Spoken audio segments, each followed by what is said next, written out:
What is going on, guys? What is going on, guys? What is going on, guys? What is going on, guys? Skip from forward.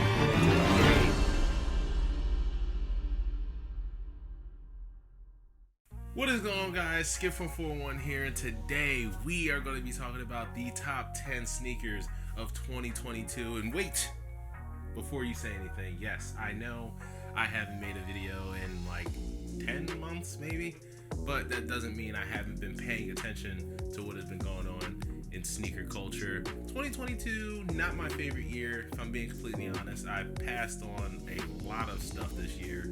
I think it was a very down year, but there still was some standouts, and we're going to get into those in this video today. And without further ado, let's start this off with number 10. At number 10 on our list, we have a shoe from Concepts, and it is their Air Max 1. This was a 3-pack that they made this year with the mellow, the heavy, and the far out. Me personally, the far out was my favorite of the pack. It was also the hardest one to get. It came with a special box pair that was just ridiculously expensive, so I wasn't buying that. But great shoe, has excellent materials all over. It's an interesting shoe. It's got paisley print, like velour, the red laces, 2 different types of denim. It's got this floral swoosh on the inside. The insole is really cool on it. Overall, love this shoe, and I think it is one of the top 10 shoes that came out this year. At number 9, we have a shoe that a lot of people probably have a lot higher on their list, but for me, it really didn't hit like I feel like it should have, but it was still top 10 worthy, and that is the A Ma Maniére Jordan 4. The A Ma Maniére Jordan 4 released in November, and it has an all-over violet ore colorway. It comes with multiple lace options, and I think the downfall of this shoe, honestly, was the fact that the 3s came out first. The 3s set the tone so well for A Ma Maniére, and then they came out with the 1s and the 2s, so we expect a lot from them every time out. This probably is my second favorite A Ma Maniére. No, actually, it is my second favorite A Ma Maniére because the 2s, I don't care about 2s, and the 1s I probably had for about a week before I shipped them out the trade block for Union 4s. But great shoe. I think it is top 10 worthy. Not my favorite A Ma Maniére, but still pretty good. I will say that in previous years, this shoe probably wouldn't have made the list. If this was 2021, it wouldn't even crack top 20 maybe. But because it was such a down year, I think that this shoe does make the list. At number 8 on our list, we have a shoe that I think a lot of people forgot about because it came out so early in the year, but it is the Jordan 1 Georgetown 85 cut. I'm personally a really big fan of the 85 cut Jordan 1s. I love Jordan 1s anyway. I do like that they use like a stiffer leather. It's like a throwback to the 85 cut Jordans, and I think they look really good. I wish they would start making OG colorways for the 85s, but you can't go wrong with the Georgetown colorway, an iconic school in college basketball history. Hopefully I'm able to cop the black and white ones next year. I haven't been able to get any of them because they are pretty limited, but this one was good enough to find itself at number 8 on our list. At number 7 on our list, we have a shoe that I think a lot of people forget about because it never actually had an official like release date or whatever drop. It kind of just shock dropped one day randomly, hence the shock, duh. But it shock dropped one day, and some people were able to cop, but I had mine already, and it is the let's just run that whole thing back. And that is the Nike SB Paisley.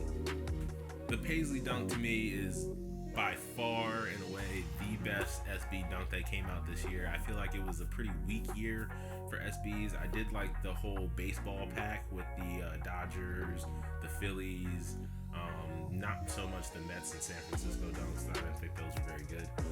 But out of all the SBs that came out this year, the Paisley is by far the best. Great shoe for people to customize. You can cut off the material and it reveals the material underneath.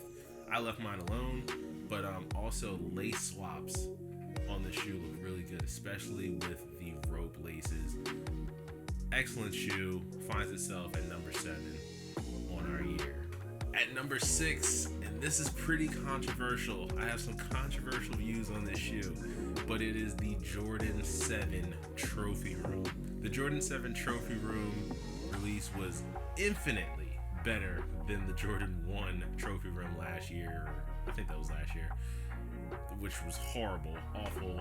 Barely anybody touched the shoe. I think a lot of people were able to touch this shoe. This time around, it did have an official sneakers release, which was nice. It was just overall way more accessible of a shoe. And honestly, I'm not the biggest fan of Jordan 7s. I don't own any Jordan 7s. I do like the Raptor 7s. Those are pretty cool.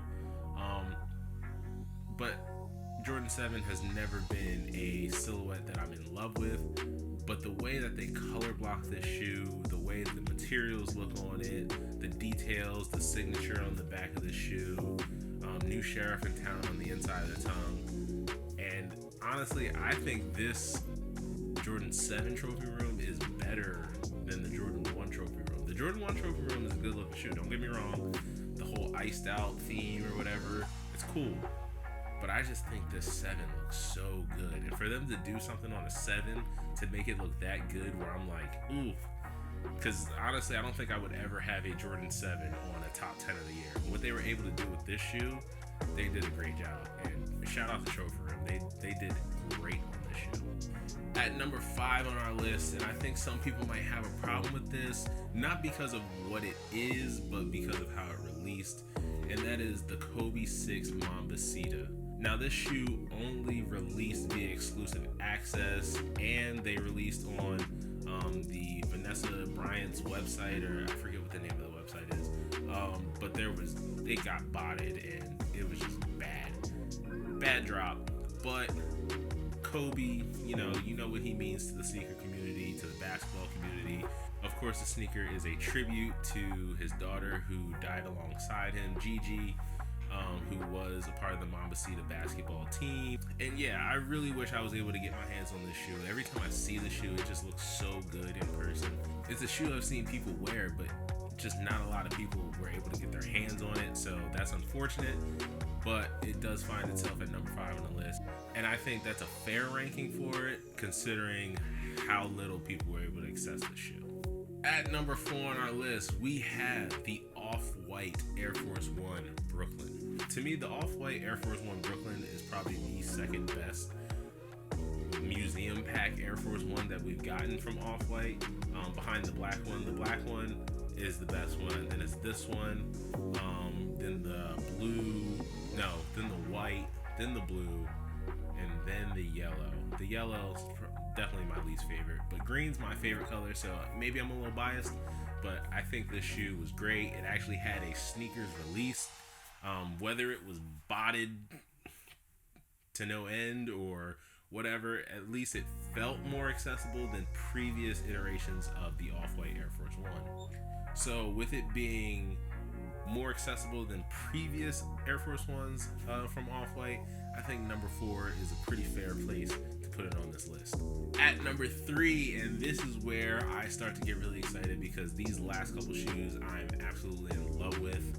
And at number 3, we have the Jound New Balance 990 V3. Now you may be wondering, which Jound 990 V3 am I talking about? Well, I'm talking about all of them. Oh, Squidward! They're all so good. The brown, like military green looking color, the olive, and the Montreal exclusive, that's the brown with the white midsole. Such good shoes. Such good shoes.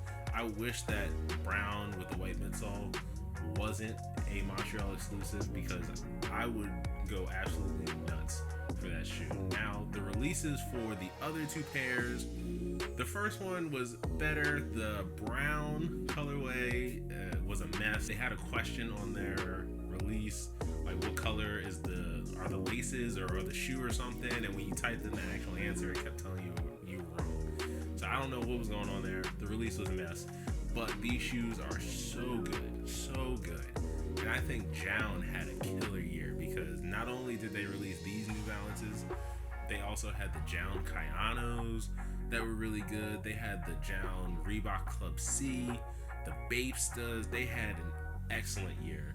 And I think Jown is a collaborator that a lot of people are going to be looking out for, especially since over the last couple of years they've had nothing but bangers. Definitely looking forward to what Jown has coming in 2023.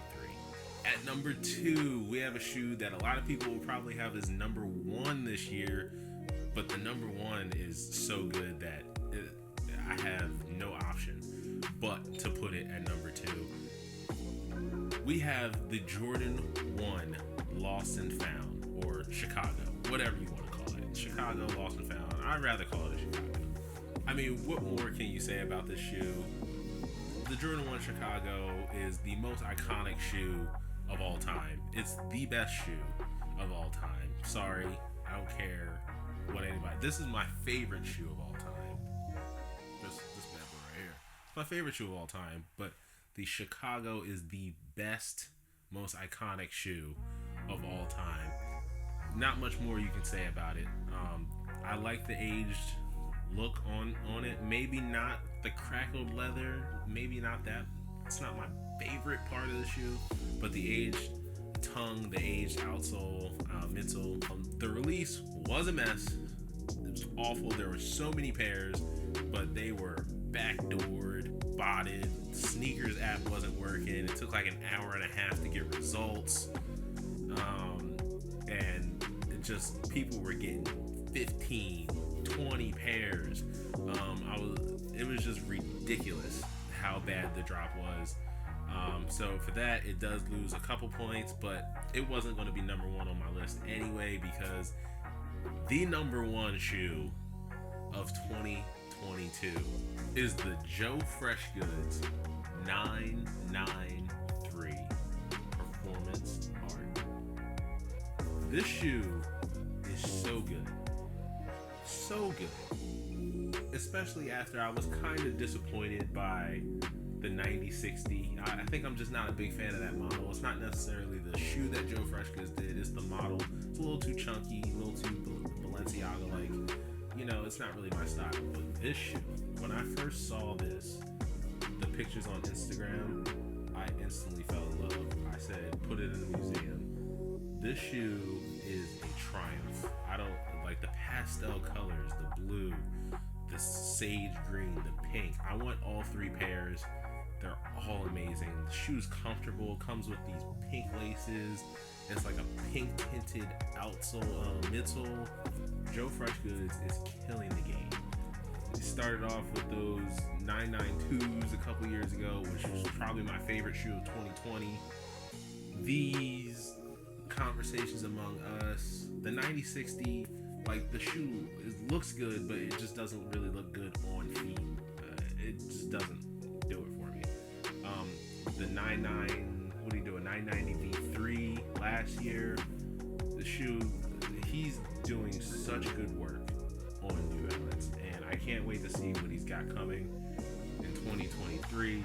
Hopefully he's working on like a 990 V2, maybe like a 991, something like that, maybe a 580. I would love to see a Joe Freshgoods 580. Big fan of the MT 580s. But just really excited to see what he has coming next.